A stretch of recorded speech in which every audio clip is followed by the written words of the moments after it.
Muy buen día a todos y todas. Estamos en transmisión, así que vamos a comenzar con la clase del día de hoy, donde vamos a seguir discutiendo de estática de fluidos.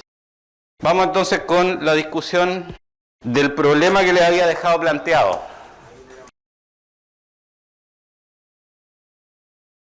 La presión en un fluido va en todas direcciones.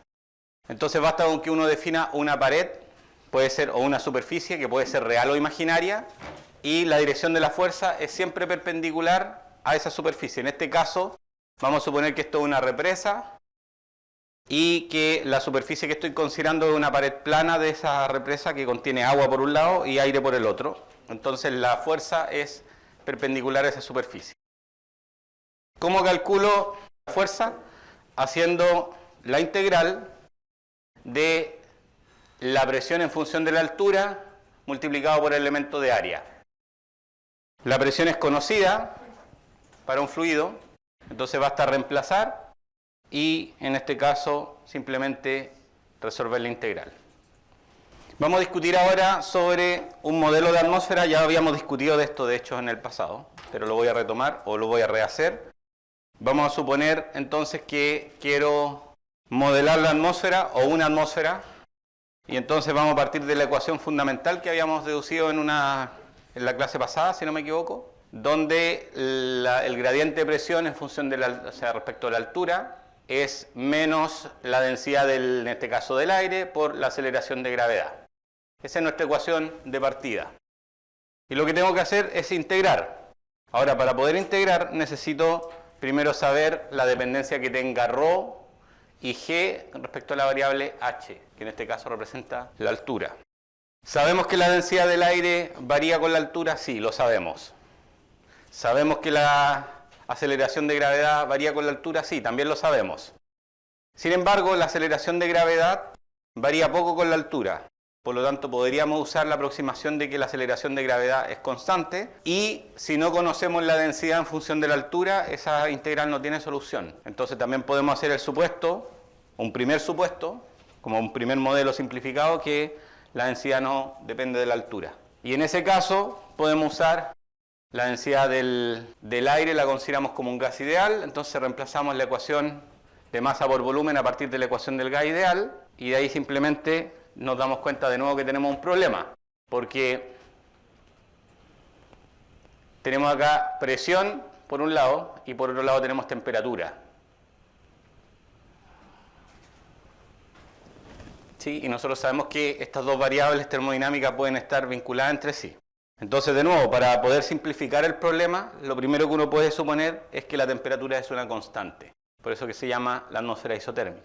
Y en ese caso es fácil de integrar y obtenemos la ecuación que ya habíamos obtenido en el pasado, donde la presión depende o decrece exponencialmente con la altura. H sub 0 mayúscula se llama la escala de altura, también lo discutimos en alguna clase pasada. Así que simplemente estoy mostrando una forma de deducir algo que ya habíamos hecho en el pasado. A pesar de que se han hecho varias simplificaciones, por ejemplo que la densidad no depende de la altura y que el aire se comporta como un gas ideal, la temperatura es constante. El modelo, a pesar de eso, funciona bastante bien en la troposfera, que es la capa más baja de la atmósfera, que es la capa en la cual nos movemos nosotros. Incluso hasta la altura en la que vuelan los aviones comerciales, todavía uno está dentro de la troposfera. Así que es un buen modelo si es que la temperatura que aparece aquí es la temperatura promedio, marcada aquí con menos 27 grados, y la escala de altura es 7,19 kilómetros. Así que es un modelo a priori que no está nada de mal.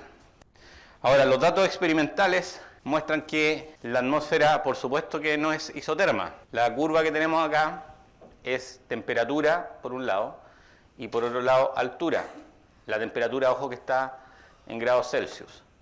Y la troposfera, que es la capa más baja, que es la que estábamos comentando, tiene un gradiente de temperatura negativo. Después en la estratosfera hay un gradiente positivo, de nuevo en la mesósfera hay un gradiente negativo y por último en la termósfera o exósfera también hay un gradiente positivo.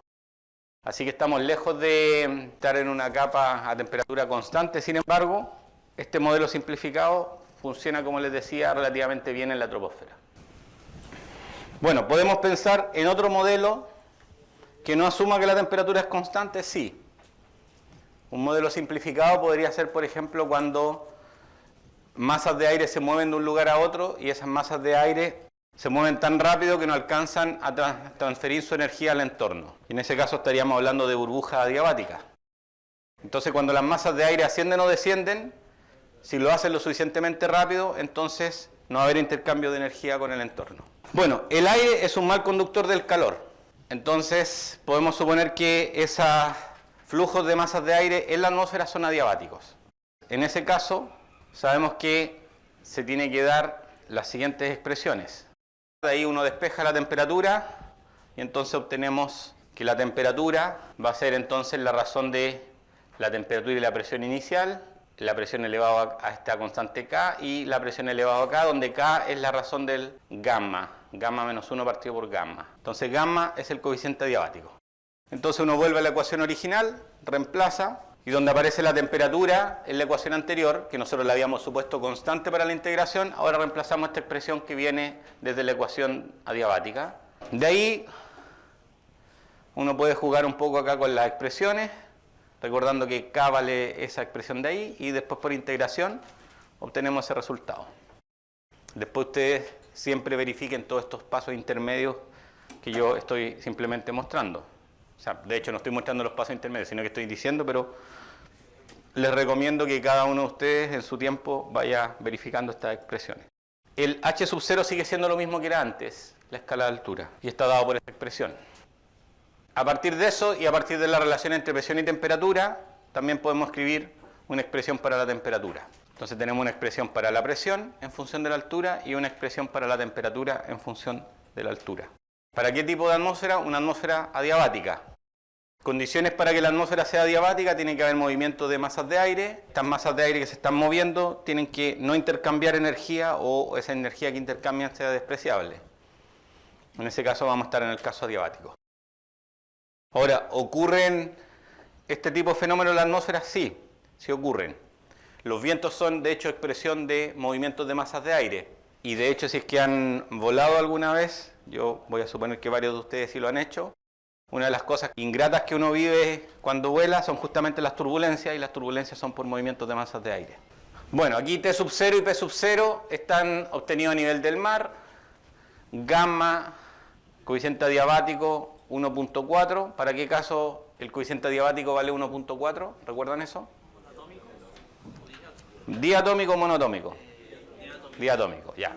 Bueno, con eso uno calcula este K, que está dado por esto de aquí, da ese valor, y lo que nos interesa es 1 sobre K, eso da aproximadamente 3,5. Y la escala de altura en este caso está dado por esta expresión, por este valor, 34,4 kilómetros. Ahora, uno se puede preguntar, tenemos dos modelos de atmósfera, una isoterma y una adiabática. En la práctica, ninguna de las dos de estos dos modelos es completamente realista. Hemos hecho simplificaciones en los dos casos. Entonces, una pregunta que uno se puede hacer es, bueno, ¿cómo se ajustan estos modelos con respecto a las observaciones? Y eso es lo que vamos a mostrar ahora. En esta gráfica que estoy mostrando acá, tenemos por un lado la presión en kilopascales, en otro lado tenemos la altura, denotado aquí con la letra Z. La curva del modelo adiabático está en línea continua de color azul, estamos acá. Ese es el modelo de la atmósfera adiabática. El modelo de presión para el modelo de la atmósfera isoterma está con línea continua en color violeta, que no lo veo aquí, pero me parece que está por acá. ¿O me equivoco? Sí, debajo del rojo decía. Bueno, y lo otro son las temperaturas. En líneas continuas, perdón, en líneas discontinuas están las temperaturas. Entonces, ¿dónde están los valores experimentales? Bueno, los valores experimentales están marcados con estos cuadros, para temperaturas y para presión. Es decir, estos diamantes en color rojo son los datos experimentales o medidos para la presión, y los de color verde los medidos para la temperatura. Y de aquí vemos entonces que en realidad los modelos se parecen en algunos tramos y uno podría eventualmente buscar un modelo en el cual ajusten mejor los datos. Y ese modelo a la inversa puede ser, por ejemplo, un modelo adiabático donde consideremos un gamma menor que el gamma que se está dando para el gas diatómico. Es decir, los datos experimentales están entre el modelo adiabático y el modelo isotermo. Y ese modelo se llama el politrópico. Nosotros no vamos a ver polítropo, así que simplemente lo dejo mencionado. Pero de cierta forma los datos experimentales sí se parecen en ciertos tramos a cualquiera de los dos modelos dependiendo de qué parte del tramo, y en algunas partes se comportan mejor de una forma que de otra. Así que a pesar de que son modelos muy simplificados, son modelos que sí sirven para hacer los primeros estudios, unos estudios en primera aproximación.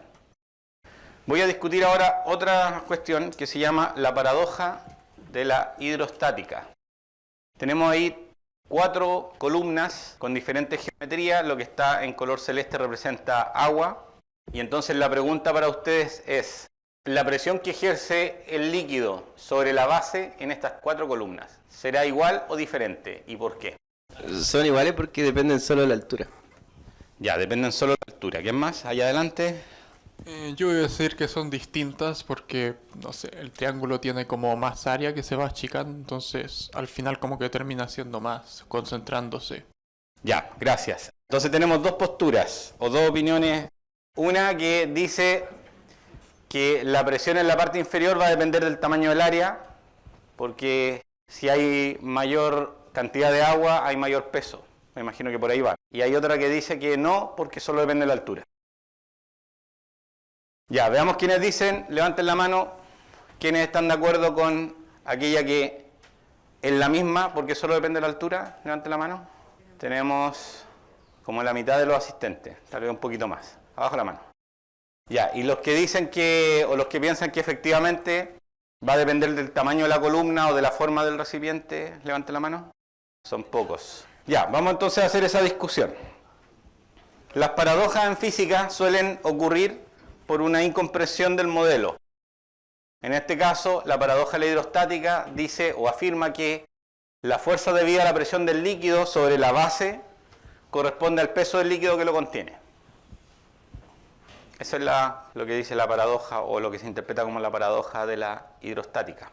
La verdad que tiene sentido a priori, solo que debemos recordar que un elemento de fluido dentro del recipiente produce y siente presión de todas las direcciones. De esta forma, la presión que ejerce un líquido no va solo dirigida hacia abajo, sino que también hacia los lados. Entonces hay una parte de esa presión que va a estar en las paredes de la columna, independiente de su forma. No voy a probar, por ejemplo, para este caso de la columna cónica, uno lo puede hacer. Lo pueden hacer, no es tan complicado, pero no voy a hacer esas demostraciones, de que efectivamente la presión es como 1/3 del peso, no es exactamente igual al peso, es la base.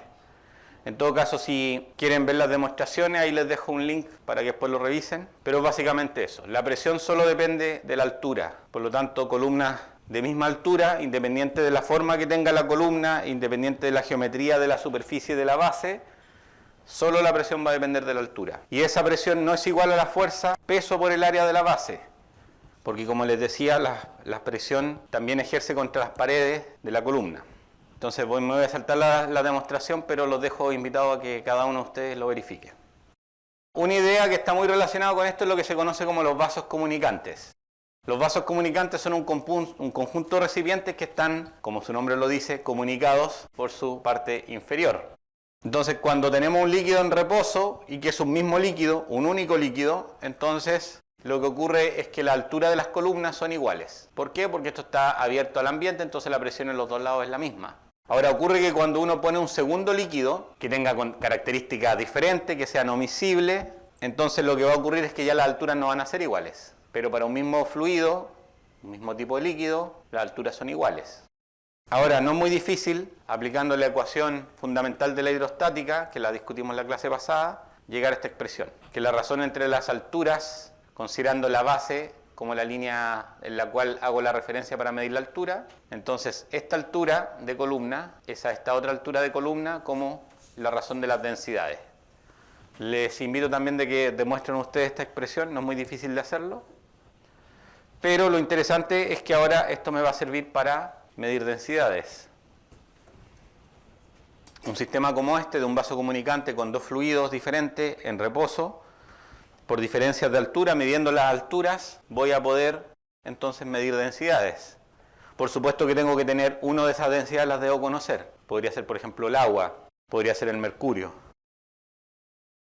La condición es simple, sabiendo de que la presión en las dos columnas, la densidad es la 1, es la azul, y la 2 es la que ingresé en este caso. Aquí aparece como A y B. Entonces sería ρB sobre ρA. Entonces les decía que lo que hay que considerar es que la presión aquí de columna a la salida al final de la columna, en los dos casos es la presión atmosférica. Y a partir de eso es fácil llegar a esta expresión.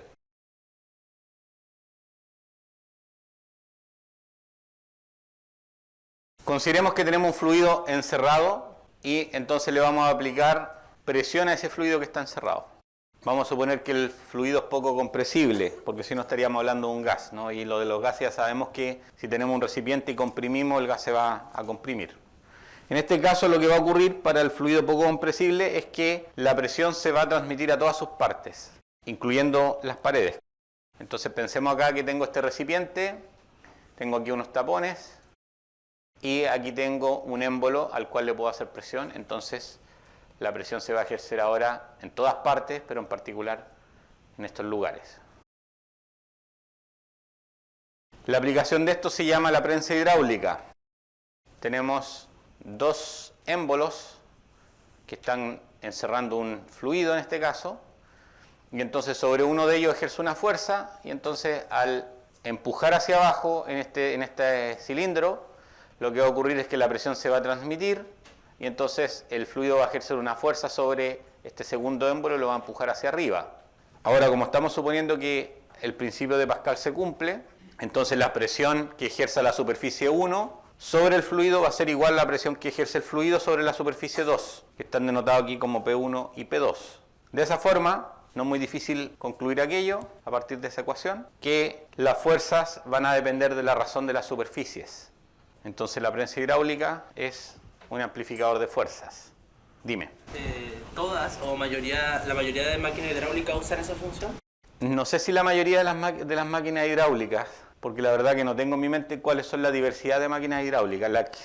Lo que sí es que cuando uno quiere levantar pesos, usa circuitos hidráulicos.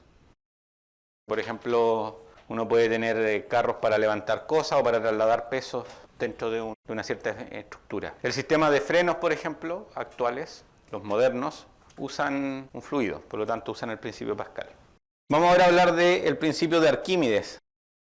El principio de Arquímedes dice que todo cuerpo total o parcialmente sumergido en un fluido, en reposo, recibe un empuje vertical y hacia arriba de igual al peso del volumen del fluido desalojado.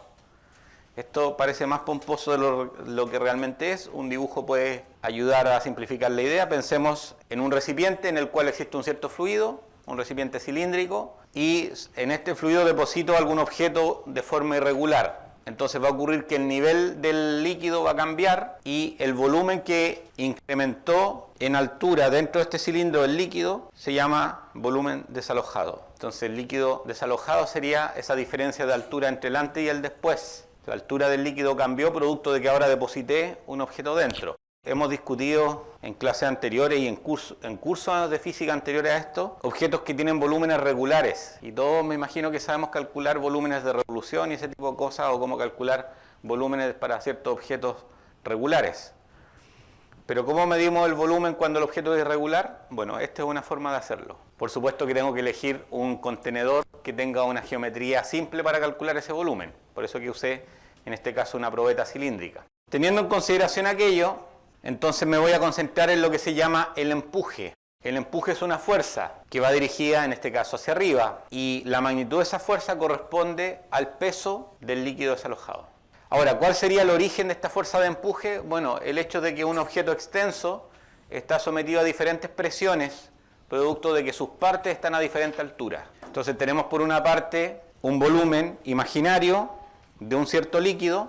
Las presiones que ejerce el resto del líquido sobre ese elemento de volumen es lo que está representado en este caso a la izquierda. Pensemos acá en una esfera, por cuestiones de simplicidad voy a pensar en una forma regular, a pesar de que en el ejemplo no tiene por qué serlo. Entonces, claro, la parte de la esfera que está más baja siente una presión más alta desde el líquido y por lo tanto aquí hay una fuerza neta, pero esto está en equilibrio. Este líquido está en equilibrio. Ahora lo que uno hace es tomar esta superficie imaginaria que limita un volumen y reemplazar el contenido del interior por otro material. Entonces la presión que ejerce el líquido sobre este volumen no cambia, a pesar de que cambie el líquido por otra cosa, por otro material.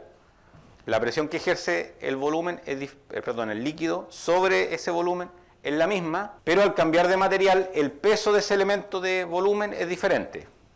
Voy a volver a repetir la idea, voy a tratar de ver si encuentro otras palabras. Pensemos un elemento de fluido, puede ser un cubito de fluido, pero en este caso es una esfera de fluido. ¿Por qué? Porque así no tiene punta ni cosas raras. Entonces un elemento de fluido, en este caso esférico, dado que el elemento está en condición de equilibrio, la presión que ejerce ese elemento de fluido sobre el resto del fluido es igual, pero con signo cambiado, respecto de la presión que ejerce el resto del fluido sobre ese elemento de volumen. Las presiones son iguales porque el objeto está en equilibrio. Ahora, las diferentes partes de este elemento de volumen no tienen la misma presión porque como un elemento de volumen extenso, entonces diferentes partes de él están a diferente altura, por lo tanto están a diferente presión. Esta esfera le voy a quitar el agua y le voy a poner otro material cualquiera, que no sea, por cierto, el mismo elemento. Otro material, pero el mismo elemento de volumen. En ese caso, la presión que ejerce el fluido sobre el elemento de volumen no cambia, pero dado que este elemento de volumen ahora es de otro material, su peso es diferente que cuando era agua. Y ahí está el origen de todo. Si bien la presión que siente el elemento de volumen es la misma, el peso de ese elemento de volumen no es el mismo, porque es un material diferente. Bueno, la historia de esto está basada en Arquímedes, por algo se llama el principio de Arquímedes.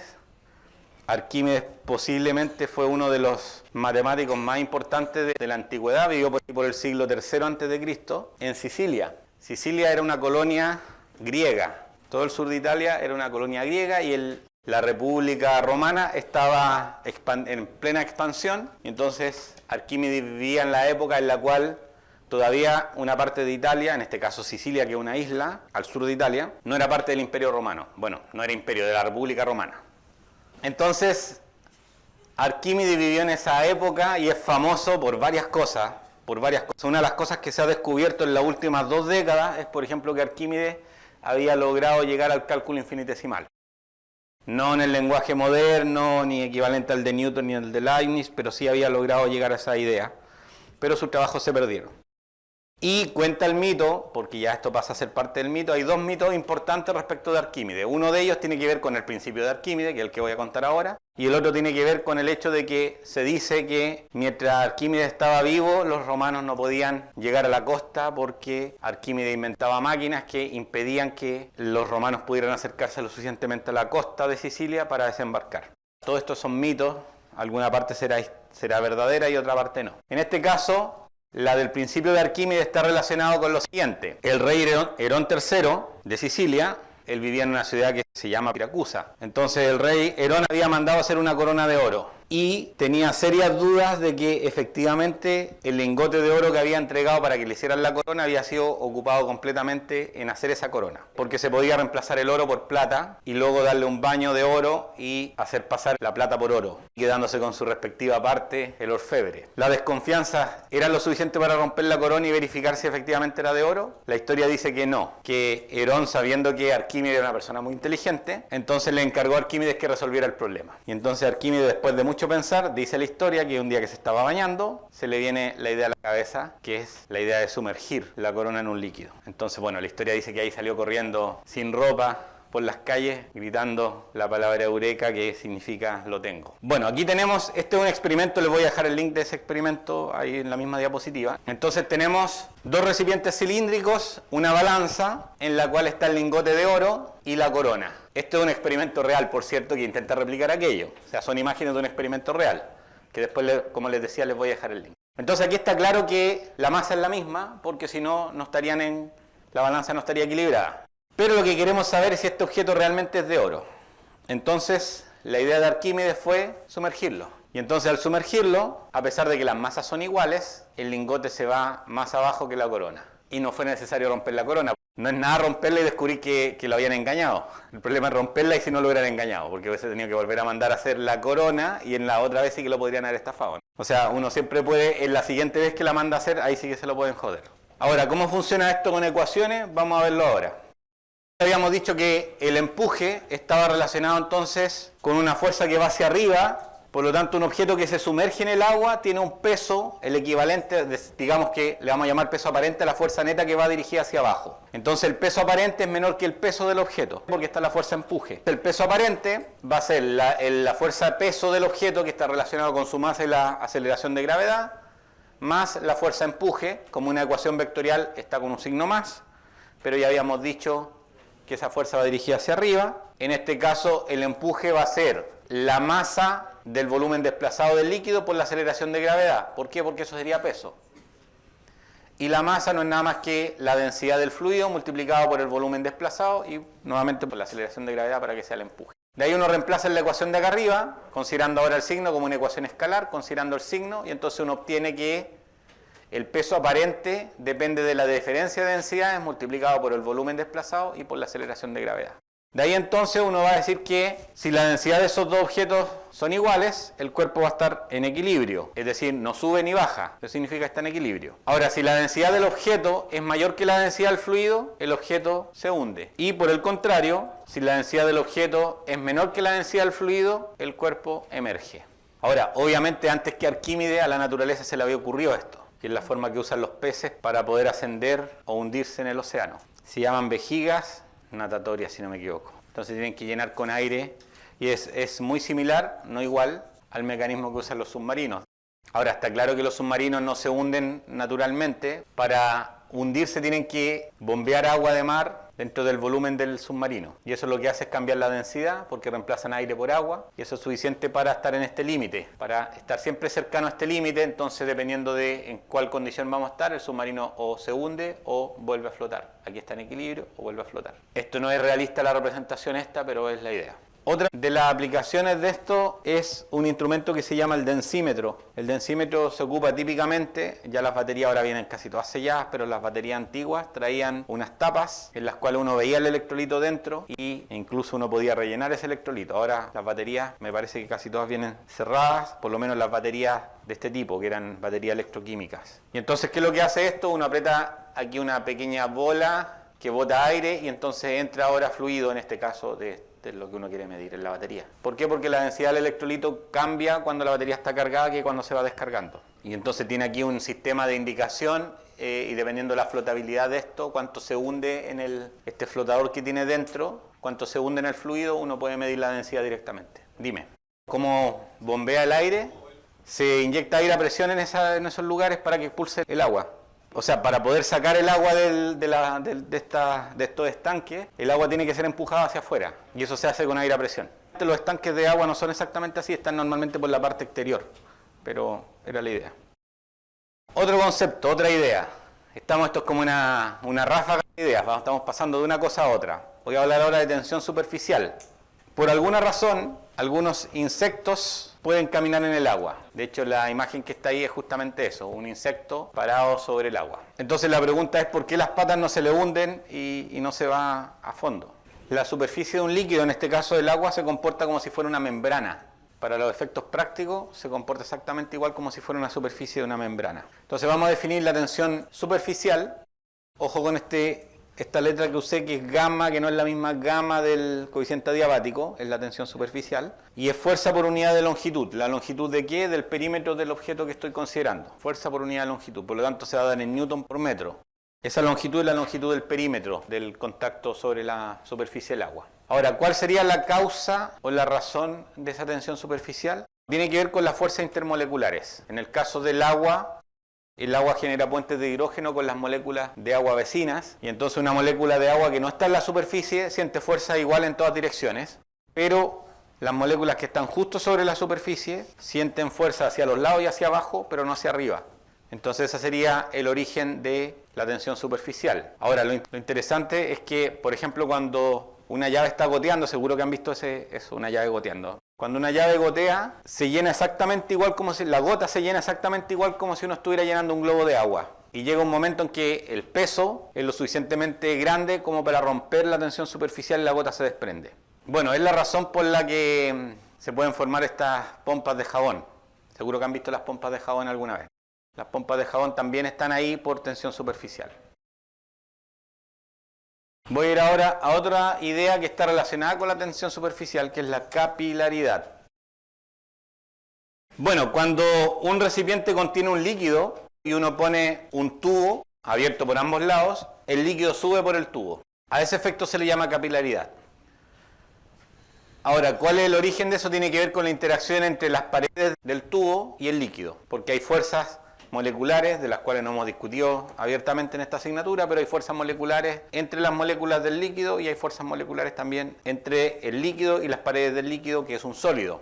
Entonces, si uno considera ahora la tensión superficial y el peso de la columna, uno logra encontrar una expresión para la altura de la columna. Ahora, ¿cuál ángulo? Enseguida voy a mostrar, aparece aquí una dependencia en el ángulo, voy a indicar enseguida cuál es ese ángulo. Esto de acá es la densidad del líquido, la aceleración de gravedad, y esto de acá es el radio de este cilindro, de este tubo. ¿Cuál es ese ángulo? Bueno, ocurre que si uno mira con detalle el borde, muchas veces ese borde no es recto, que en ese caso sería 90 grados y ese coseno sería 1, sino que tiene una ligera curva que puede ser hacia arriba o hacia abajo. Y entonces ese es el ángulo que aparece denotado acá. Aquí también se notaba algo, pero la imagen no es lo suficientemente clara aquí. Entonces, en este caso, por ejemplo, vean ustedes que tenemos, a la izquierda tenemos agua, y entonces con dos tubos dentro del mismo líquido, con dos tubos de diferente radio o diámetro, la altura que se alcanza no es la misma. También en este caso el agua tiene una curvatura de una forma versus la que tiene en este otro caso el mercurio. En el caso del mercurio pasa al revés. Va a depender de la densidad y del radio, de las dos cosas. O sea, la curva, bueno, esa curva va a depender de la densidad y del radio. Lo interesante es que las plantas se alimentan de agua, pero las plantas no tienen ninguna bomba para bombear el agua desde la raíz hacia la parte alta del... Si uno corta un árbol transversalmente se va a dar cuenta que no hay nada que esté bombeando los líquidos desde la parte inferior del árbol hacia la parte superior. Así que la explicación más sensata para la cual eso ocurra sea justamente la capilaridad. Ahora, eso funciona bastante bien para los árboles relativamente bajos, pero si ustedes ven, por ejemplo, seguro que han visto la película, la de la guerra de los simios. Ahí hay unos árboles gigantes que se llaman las secuoyas, y ahí eso pone en serio aprieto este concepto de la capilaridad. Así que después, si quieren averiguar de eso, los invito a que también a que busquen información de cómo será posible que en árboles tan altos funcione este proceso. Por último, para terminar los temas del día de hoy, voy a hablar de fluidos acelerados. Sigo estando en estática, no es que el fluido se esté moviendo por sí mismo, sino que el recipiente está siendo trasladado. Esa es la idea, el recipiente con el líquido está siendo trasladado. Entonces vamos a considerar un estanque que tiene agua, que va sobre un vehículo, que lleva una aceleración constante y horizontal. Y la pregunta es, ¿cuál es la inclinación de la superficie del agua respecto de la horizontal? No les voy a dar esa respuesta, pero les voy a decir cómo se obtiene. Seguro que han visto esto alguna vez. Si no lo han visto, pongan una taza de café un día que vayan en un vehículo, apoyada ahí en el vehículo, en la parte delantera, y vean cuál es la condición para que el café salga por la parte superior por uno de los lados. La clásica prueba para el examen de conducción. Partimos de la ecuación que ya conocemos. En este caso, estoy usando la letra Y en vez de la altura.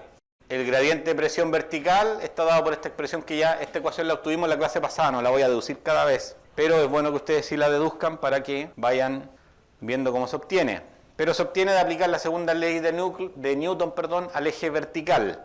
En las ocasiones anteriores, la segunda ley de Newton para el eje horizontal, las fuerzas eran iguales, entonces no tenía mucho interés en aplicarla, pero en este caso, como el fluido se está moviendo, o el estanque con el fluido se está moviendo, hay una aceleración, entonces significa que sí hay que aplicar la segunda ley de Newton de las fuerzas. Entonces, la presión al lado izquierdo de un elemento de volumen por el área es la fuerza de la izquierda, la presión al otro lado, que es X más dx, estamos pensando que esto tiene un grosor de X, va en la dirección contraria, entonces tiene un signo menos, y eso tiene que ser igual a masa por aceleración.